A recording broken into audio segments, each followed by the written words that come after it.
Our identity. It is something personal and meaningful to us all. Many would think that they create their own identity, but in reality, it is often created for a person by what they do. Occupations penetrate so deeply into our identity that many are actually named after them. This is most easily evidenced by last names such as Goldsmith, Miller, Taylor, Walker, Thatcher, and so many more. Today, the trouble comes when Americans who have identified themselves through their occupation for years are being fired and laid off due to drops in the economy. How are they now identifying themselves? Identifying a person by occupation is so prevalent that we even teach our children to do it. To illustrate how deeply this idea of personal identity constituted by occupation runs, we will talk to Megan, an 8-year-old. I asked Megan to identify the person in this picture and how she knew who he was. A doctor, because he's wearing his stethoscope and his outfit. I then asked Megan to identify these two men. They're car repairsmen.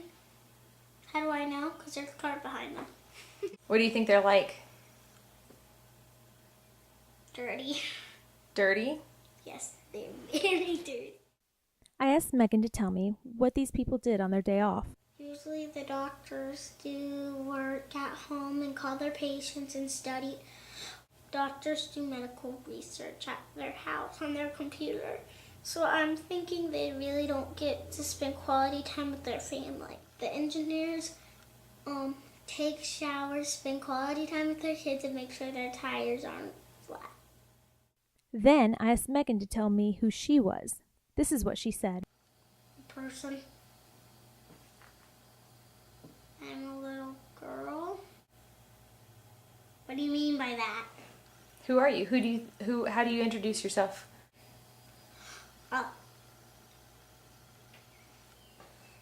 Well, I don't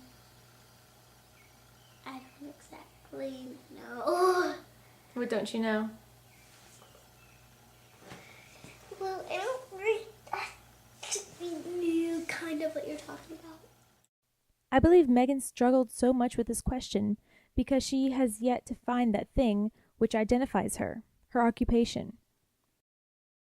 Although we may want to choose who we are, ultimately our priorities and our needs are what determine how we identify ourselves. Our occupations aid in the creation of our own identities.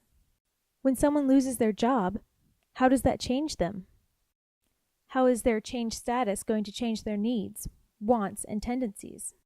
By answering these questions, we will more effectively be able to address these audiences. Occupational identity is just one small part to understanding how advertisers are responding to audiences in this time of economic crisis.